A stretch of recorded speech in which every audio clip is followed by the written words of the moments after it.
नमस्कार, बहुत स्वागत है आपका शहर के संग्राम में। मैं हूं आपके साथ ऋतु ज्ञानवानी। सतना नगर निगम में मेयर उम्मीदवार जीत की राह मठ मंदिरों में तलाश रहे हैं। नामों के आगे पदनाम जोड़े जा रहे हैं ताकि वोटर को कनेक्ट किया जा सके। बहुजन समाज पार्टी ने भी मुकाबले को त्रिकोणीय बना दिया है, तो मुख्यमंत्री शिवराज सिंह और पीसीसी चीफ कमलनाथ भी अपने पार्टी के लिए वोट मांग चुके हैं।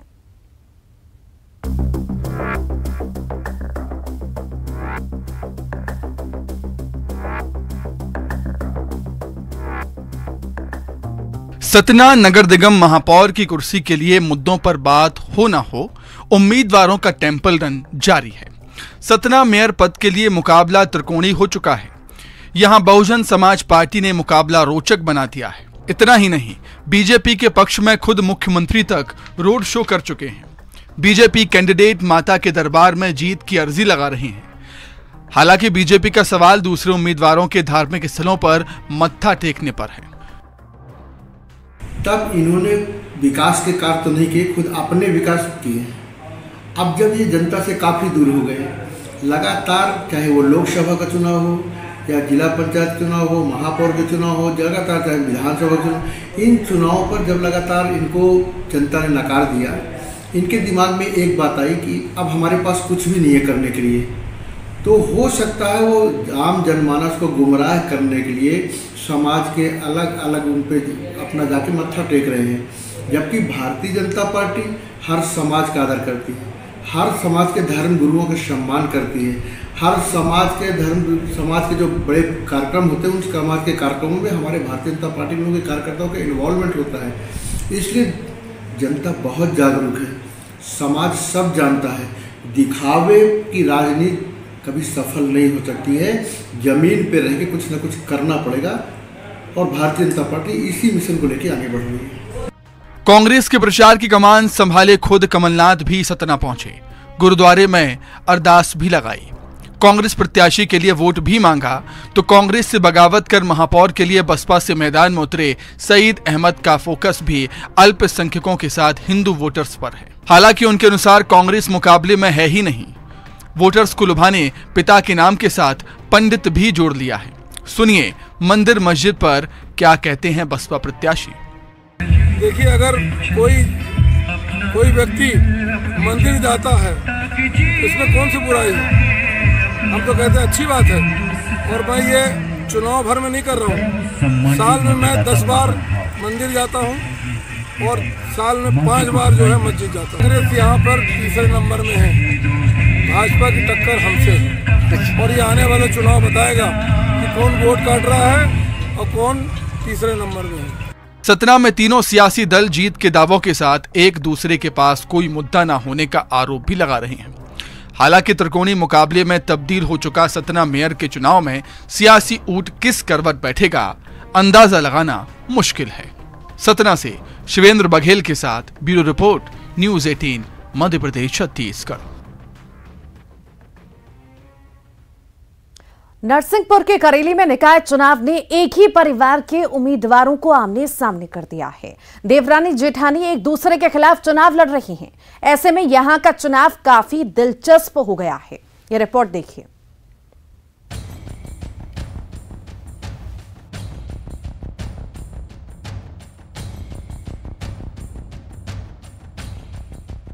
अमूमन ऐसा देखा गया है कि राजनीति में रिश्ते पीछे छूट जाते हैं, खासकर चुनावी मैदान में। मध्य प्रदेश में इन दिनों चुनाव का माहौल है और नरसिंहपुर के करेली शहर के महेंद्र वार्ड में कुछ ऐसा ही दृश्य देखने को मिल रहा है। यहाँ एक ही परिवार के 2 उम्मीदवार आमने सामने हैं। भाजपा ने यहाँ शैलजा संगीता शर्मा को मैदान में उतारा है, तो वहीं कांग्रेस ने सुचिता शर्मा को अपना उम्मीदवार बनाया है। दोनों देवरानी जेठानी हैं। दिलचस्प बात यह है कि इससे पहले इन दोनों के पति भी एक दूसरे के खिलाफ चुनाव लड़ चुके हैं। घर को से आना जाना भी बंद है, हमारे यहाँ कोई नहीं आता उनके यहाँ। खैर हमारे बच्चे वगैरह हम लोगों ने ऐसा नहीं बोला कि वहाँ पे मत जाना, उनसे मत बोलना। जब भी बुलाएं, जब जितने टाइम बुलाएं, उनको ज़रूरत पड़े बिल्कुल आप जाइए, सहयोग करिए, जितना भी बने जैसा भी बने। तुम्हारे लिए वो अपने हैं, हमारे से जो उनका है लेना देना वो हम लोगों तक सीमित है। और करते भी हैं और करते आए हैं।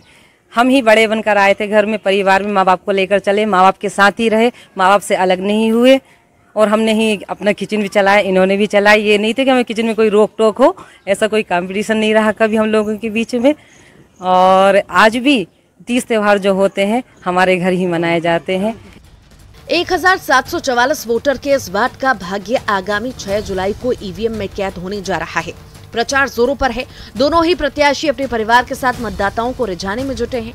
दोनों के जीत के अपने अपने दावे तो हैं ही, साथ ही प्रतिद्वंदी होने की सियासत का मलाल भी है। खासकर दोनों भाइयों के बीच धर्म संकट की स्थिति बनी है। प्रचार में जुटे भाजपा और कांग्रेस के समर्थक इस मुकाबले में रिश्तों को चुनाव से पहले करके देख रहे हैं। भाई कहीं ना कहीं सत्ता तो घर में ही जाएगी ना। आके अगर जेठानी जीतेगी तो है तो परिवार की ही ना, तो परिवार देवरानी भी कहीं ना कहीं इसके मन में इसको भी वो स्वीकार करेंगी कि है मेरे परिवार में ही है, तो उनको कोशिश करेंगे कि भाई आपके परिवार का व्यक्ति जीता है, आप उसको गले लगाइए। और भाई आपने 15 साल उसको विकास को बढ़ाया है, अब आपने विकास की जो चाबी है जेठानी को दी है, तो वो उसे आगे बढ़ाएंगी, परंपरा आगे बढ़ेगी ना।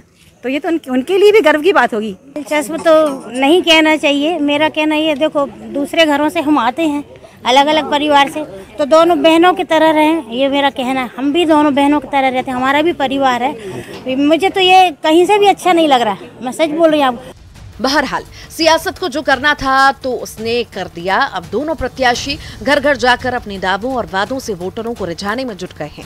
चुनाव में ऐसी स्थिति कई जगह देखने को मिल रही है और जब ऐसी स्थिति बनती है तो वोटरों के मन में भ्रम की स्थिति बनने लगती है। ऐसी स्थिति में अब देखना दिलचस्प होगा कि जनता किसे अपना समर्थन देती है। आशीष जैन, नरसिंहपुर, न्यूज़ 18, मध्य प्रदेश, छत्तीसगढ़।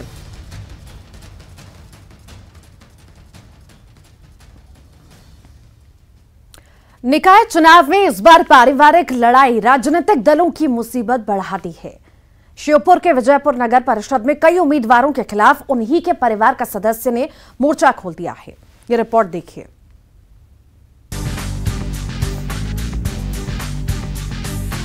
मध्य प्रदेश में निकाय चुनाव के दौरान एक तरफ सियासी दलों के बीच खींचतान चल रही है तो वहीं दूसरी तरफ पारिवारिक सदस्यों के बीच भी सियासी जंग छिड़ी हुई है। जी हां, हम बात कर रहे हैं श्योपुर जिले के विजयपुर नगर परिषद की, जहां वार्ड नंबर 8 में भाजपा प्रत्याशी संजू नामदेव को टक्कर देने के लिए उनकी ही देवरानी सूरज निर्दलीय मैदान में उतर गई हैं। खास बात यह है कि सूरज को लोगों की काफी सिंपैथी मिल रही है। वजह है, सूरज के पति का कुछ साल पहले स्वर्गवास हो गया था। वह आर्थिक रूप से भी थोड़ा कमजोर बताई जा रही है। इन हालातों में उनकी जेठानी संजू को खासा नुकसान उठाना पड़ रहा है। भाजपा की प्रत्याशी हूँ। भाजपा साफ और स्वच्छ लोगों के छवि के लोगों पर विश्वास जताती है और भाजपा ने मुझ पर विश्वास जताया है। अगर मेरी जेठानी चुनाव लड़ रही है तो मुझे उससे कोई आपत्ति नहीं है। यह तो सब चलता रहता है और भाजपा ने मुझ पर विश्वास जताया है तो मैं चुनाव जरूर जीतूंगी। उधर विजयपुर के ही वार्ड 3 में कांग्रेस प्रत्याशी मंजू आदिवासी को अपने ही सौतन रानी के विरोध का सामना करना पड़ रहा है। रानी मंजू आदिवासी के पति नारायण आदिवासी की पहली पत्नी हैं, जो मंजू के खिलाफ वार्ड में प्रचार कर रही हैं। वो लोगों से कह रही हैं, जिस महिला ने उसका घर तोड़ दिया वह दूसरों का भला कैसे कर सकती है। प्रत्याशी वार्ड क्रमांक 8 से चुनाव लड़ रही हूँ और मेरी जेठानी भी चुनाव लड़ रही है। उनसे मुझे कोई आपत्ति नहीं है और मैं अपना प्रयास कर रही हूँ। भाजपा ने मेरे ऊपर विश्वास किया है तो मैं चुनाव जरूर जीतूंगी। विजयपुर नगर परिषद में वार्ड के इस चुनाव में देवरानी और जेठानी का चुनाव ही नहीं बल्कि सौतन के विरोध में हो रहे प्रचार की भी चर्चा जोरों पर है, जिससे भाजपा और कांग्रेस के टिकट लेने वाली महिला प्रत्याशियों की मुसीबत बढ़ गई है। चुनाव में किसे जीत मिलेगी और किसे हार, ये तो आने वाला वक्त ही बताएगा। लेकिन घर के इस घमासान के चर्चे राजनीतिक गलियारों से लेकर विजयपुर ही नहीं बल्कि पूरे श्योपुर जिले में होने लगी है। दीपक दंदोतिया, श्योपुर, न्यूज़ 18, मध्य प्रदेश, छत्तीसगढ़। हरदा शहर के वार्ड नंबर 14 पर इस बार सबकी निगाहें टिकी हुई हैं। इस वार्ड से सास और बहू चुनावी मैदान में है। सास जयबून निशा पटेल कांग्रेस की उम्मीदवार हैं, तो वहीं बीजेपी ने बहू को मैदान में उतार दिया है। यह रिपोर्ट देखिए।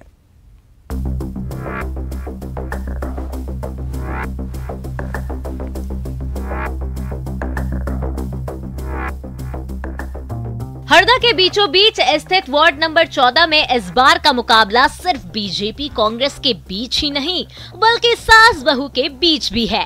यहाँ बीजेपी और कांग्रेस दोनों ने ही एक ही परिवार के 2 लोगों को टिकट दिया है। 1850 वोटर्स वाले इस वार्ड में अभी तक कांग्रेस का ही दबदबा रहा है। निकाय चुनाव के इतिहास में यहाँ सिर्फ एक बार बीजेपी का पार्षद चुना गया है। पिछले कार्यकाल में इस वार्ड से कांग्रेस से सईद खान मुन्ना पटेल पार्षद थे, लेकिन इस बार महिला वार्ड होने की वजह से कांग्रेस ने पूर्व पार्षद की पत्नी जैबुन्निशा पटेल को मैदान में उतारा है। वहीं बीजेपी ने जैबुन्निशा के भतीजे इमरान की पत्नी अफसाना बी को अपना उम्मीदवार बना दिया। जी वो मेरी सास है, वो उनकी जगह पे है। मैं कुछ विकास करना चाहती हूँ, मैं परिवर्तन होना बहुत ज़रूरी है। मैं इसलिए मैदान में उतरी हूँ क्योंकि मैं चाहती हूँ कि मोहल्ले वाले मुझे भारी बहुमतों से जिताकर और अपने मोहल्ले का बदलाव करना बहुत ज़रूरी है। जो 10 सालों में नहीं हो पाया वो मैं चुनाव लड़कर आगे बदलाव बहुत ज़रूरी है। कांग्रेस प्रत्याशी और बीजेपी प्रत्याशी अफसाना की सास जैबुन्निशा पटेल का कहना है कि रिश्ते अपनी जगह है, लेकिन राजनीति में हम उनके प्रतिद्वंदी हैं। अब मैं क्या सोचूंगी, वो मेरे सामने खड़ी है तो अब तो लड़ेंगे हम चुनाव। अच्छा, जैसे चूंकि परिवार में टिकट है तो आप उनसे बात करती हैं दिन में? नहीं करती हूँ। क्यों बात नहीं करती हैं? अभी थोड़ा सा ऐसे ही चल रहा, वो तो परिवार के हिसाब से चल रहा है, ऐसा मन मुटाव। ऐसी कोई बात नहीं है, बहू है वो मेरे परिवार की है, वो मैं उसके खिलाफ नहीं हूँ। अब वो तो राजनीति में तो थोड़ा सा होता है। सास बहू की इस लड़ाई में कौन किस पर कितना भारी पड़ता है वो तो चुनाव के नतीजे ही बताएंगे, लेकिन शहर में इन दोनों के इस सियासी लड़ाई की चर्चा जोरों पर है। प्रवीण सिंह तंवर, हरदा, न्यूज़ 18, मध्य प्रदेश, छत्तीसगढ़। खरगोन के बड़वा नगर पालिका में चुनावी संग्राम चरम पर है। 13 जुलाई को होने वाले चुनाव को लेकर धुआंधार चुनावी प्रचार हो रहा है। इस बार नगर पालिका का अध्यक्ष पद अनारक्षित होने से चुनाव रोचक हो गया है। एक अनार 100 बीमार के तर्ज पर दोनों प्रमुख दल बीजेपी और कांग्रेस के नेताओं की नजर अध्यक्ष पद को कब्जा करने पर लगी है। अभी से पार्षदों के अंक गणित में नेता लग गए हैं। न्यूज़ 18 के खास कार्यक्रम शहर का संग्राम में हम अब मौजूद है बड़वा में नगर पालिका चुनाव को लेकर सरगर्मियां तेज हो गई है और जो कांग्रेस भाजपा के साथ साथ जो दोनों दलों के बागी हैं या निर्दलीय कहा जा सकता है, वो लोगों ने भी अपनी पूरी कमर कस ली है। वार्डों में लगातार प्रचार का दौर जारी है और जिस प्रकार से चुनाव प्रचार चल रहा है, निश्चित ही इस बार का जो चुनाव है काफ़ी रोचक माना जा रहा है और काफ़ी संघर्ष के साथ ये विधानसभा जो 2023 का चुनाव उसके पहले सेमीफाइनल माना जाए। हम सबसे पहले भाजपा के लोग हमारे साथ मौजूद हैं, उनसे चर्चा करना चाहते हैं कि किन मुद्दों को लेकर भारतीय जनता पार्टी इस महत्वपूर्ण चुनाव में जा रही है। सबसे पहले मैं कहना चाहूँगा कि नगर परिषद पिछले दो बार की नगर परिषद 10 सालों 12 सालों से कांग्रेस की रही है। निरंतर विकास के मामले में बड़वा पिछड़ा रहा है, जबकि मध्य प्रदेश में भारतीय जनता पार्टी की सरकार निरंतर गरीब कमजोर वर्गों के लिए जो योजनाएं ला रही थी वो योजनाएं भी सही ढंग से लोगों तक नहीं पहुंच पाई है। इसीलिए इस बार भारतीय जनता पार्टी की नगर पालिका बनने जा रही है, जिसके कारण जो शासन की योजनाएं अंतिम गरीब व्यक्तियों तक पहुँचे और ताकि शहर का सौंदर्यीकरण हो। शहर का सौंदर्यीकरण हो, विकास के मुद्दे को लेकर भाजपा जा रही है। भाजपा का दावा है कि इस बार जो है वो कांग्रेस जो लगातार यहाँ पे बनी उसको छीनेगी। हमारे साथ कांग्रेस के लोग भी मौजूद हैं। क्या कहना चाहेंगे, जिस प्रकार से भाजपा का दावा है, कांग्रेस क्या कहना चाहती? लगातार आपकी परिषद 2 बार से रही है। 2 बार से पिछली बार परिषद की मैं बात करना चाहूँगा तो अभी तक का जितने शहर में विकास हुए हैं वो पिछली परिषद में हुए हैं। चाहे नगर पालिका सीमा वृद्धि का मसला हो, जलावर्धन का हो, सीवर ट्रीटमेंट प्लांट का हो, और ये आप जो सामने बिल्डिंग देख रहे हैं ये नगर पालिका परिषद पिछली परिषद की ही देन है। हमारे द्वारा करीब 600 लोगों को प्रधानमंत्री आवास की योजना का लाभ दिलाया गया और 1100 आवेदन लंबित पड़े थे जब हम हटे थे, और प्रशासन भारतीय जनता पार्टी के हाथ में था। प्रधानमंत्री आवास इनकी प्रधानमंत्री की महती योजना है, उसका लाभ भी गरीबों को नहीं दिला पाए। मात्र 1100 में 300 लोगों को जो भी हमारे द्वारा दबाव बनाया गया तो प्रधानमंत्री आवास की योजना स्वीकृत हुई है। आज भी 700 आवेदन लंबित पड़े हैं नगर पालिका में। किसी प्रकार के जितने भी विकास कार्य 2 साल में परिषद हटने के बाद जो भी काम हुए हैं वो नगर पालिका द्वारा जो टेंडर जारी किए गए थे वही कार्य हुए हैं। उसके अलावा एक भी कार्य नगर पालिका में ये 2.5 साल में परिषद हटने के बाद नहीं करा पाए हैं। किन मुद्दों को लेकर कांग्रेस जाएगी? आपकी पत्नी जो थी पिछले बार नगर पालिका अध्यक्ष थी अनिल राय जी, आप बताना चाहेंगे किन मुद्दों को लेकर जा रहे हैं? हम तो हमारे जो पार्षदों का चयन पार्टी ने करा है उनके विश्वास को लेकर जा रहे हैं, और हमने जो परिषद में कार्य करा है उन मुद्दों पे हम चुनाव लड़ेंगे। और मेरा विश्वास है कि 18 में से 16 पार्षद हमारे बिल्कुल कांग्रेस के जीत के आएंगे। तो कुल मिला के जो परिषद ने काम किया है उनको लेकर, उन मुद्दों को लेकर जा रही है कांग्रेस। अब किस प्रकार, क्या लग रहा है माहौल जिस प्रकार से यहाँ पर कांग्रेस ने जो आरोप लगाए पीएम आवास को लेकर, आप क्या कहना चाहेंगे? प्रधानमंत्री आवास का जो आरोप हमारे भाई लगा रहे हैं, तो मैं समझता हूँ कि आप अगर सड़कें देखेंगे बड़वा शहर में, मैं खुद अभी कुछ वार्डों में घूम के आया, तो तमाम जो है प्रधानमंत्री आवास के भवन यहाँ पर तैयार हो चुके हैं। कईयों में गृह प्रवेश हो गया और कईयों की ये जरूर है कि पिछली जो परिषद रही और जो भी यहाँ का उस समय में प्रशासन रहा, उसके कारण जो गति होना चाहिए थी, जो अपेक्षा थी, उसमें हम जरूर कामयाब नहीं हुए। लेकिन बहुत हद तक विकास के कार्य यहाँ पे हुए हैं, उसमें कोई किसी तरह का रोड़ा नहीं लटकाया गया। लेकिन मूल बात यह है कि बढ़वा के विकास को लेकर पिछले लगभग 2 दशकों से जो बढ़वा के लोग देख रहे हैं, हमारी जो पीढ़ी ने देखा है, तो नगर पालिका के माध्यम से सभी ने अपने अपने स्तर पर प्रयास किए। मैं किसी की आलोचना नहीं कर रहा हूँ, लेकिन एक जो विजन चाहिए नगर के विकास का, तो ऐसा तक देखने में आया है कि एक सामान्यतः सड़क बना देना, गटर नालियों का सफाई करवा देना, इससे आगे अभी तक कोई विजन प्रस्तुत नहीं कर पाया। और इसलिए बढ़वा शहर के लोगों में आक्रोश तो नहीं कह सकते, लेकिन एक तरह की निराशा है। और हम लोग इस बार इसी मिशन को लेकर आए कि इस निराशा को दूर करके नगर को एक बहुआयामी विकास की तरफ ले जाएंगे। और उसके लिए भारतीय जनता पार्टी के सभी पार्षद, पूरा संगठन, सब लोग अपना प्रयास कर रहे हैं और पूरी तरह सकारात्मक माहौल है, इसमें कहीं कोई संदेह दिखता नहीं है। भाजपा एक विजन के तहत इस शहर में काम करना चाहती है और भाजपा का कहना है कि हम एक विजन और विकास को लेकर जाएंगे। महिलाएं भी मौजूद है, क्या मानती हैं आप, किस प्रकार की सब यहाँ पर चुनौतियाँ हैं या क्यों, कौन से मुद्दे पर चुनाव होगा? मेरा तो सिर्फ यही कहना है कि भाई साहब ने बोला कि हम 16 पार्षद तो चुन के लाएंगे, हम तो 18 पार्षद पूरे चुन के लाएंगे।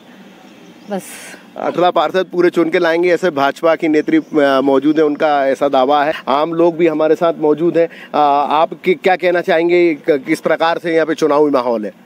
माहौल तो भारतीय जनता पार्टी के पक्ष में पूरा है।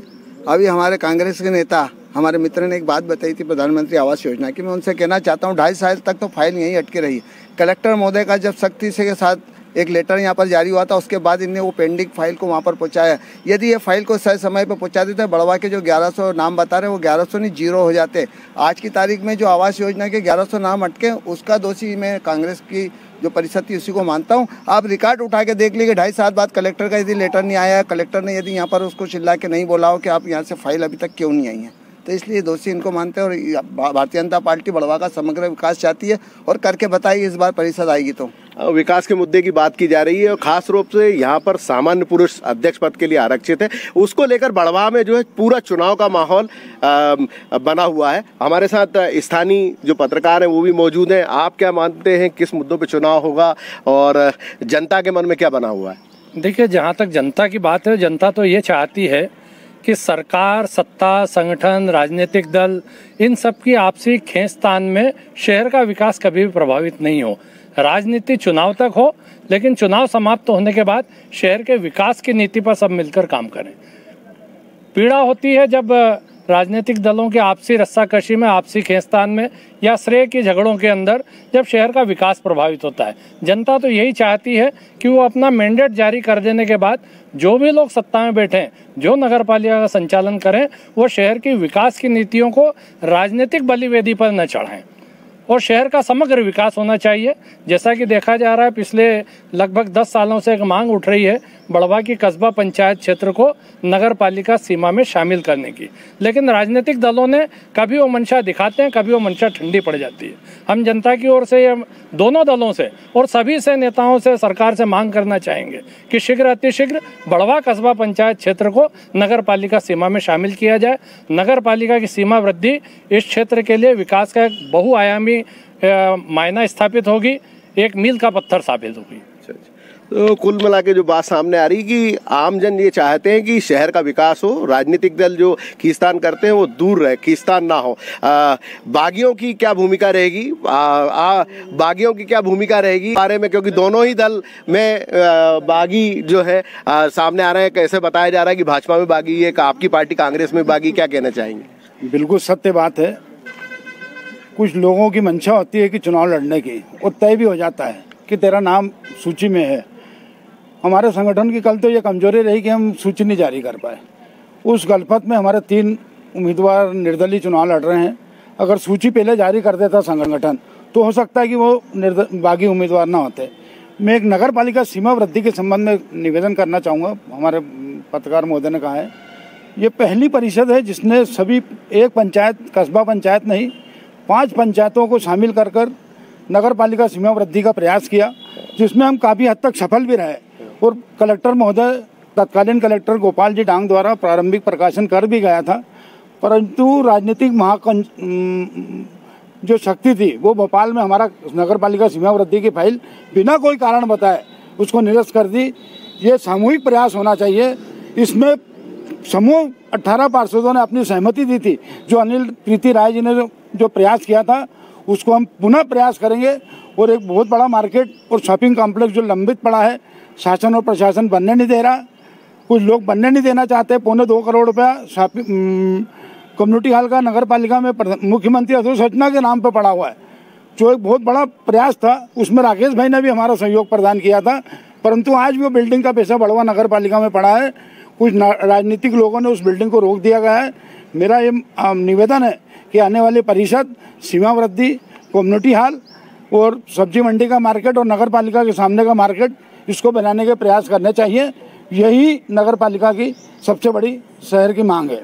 कांग्रेस का सीधा साफ कहना है कि जो संगठन की कमी रही इसलिए बागियों सूची देरी आई, इसलिए बागियों कर दिया। वहाँ जहाँ तक कुछ विकास के मुद्दे हैं उसको लेकर कांग्रेस जरूर कह रही है कि उन विकास को मुद्दे के लेकर आने वाली जो परिषद है उसमें पूरे कराए जाएंगे। क्या कहना चाहते हैं आप? मेरा कहना पड़ता है, मित्र ने सीमा वृद्धि की जो बात की है उस वक्त विधायक साहब भी कांग्रेस के थे और सरकार भी कांग्रेस की थी, भारतीय जनता पार्टी की नहीं थी।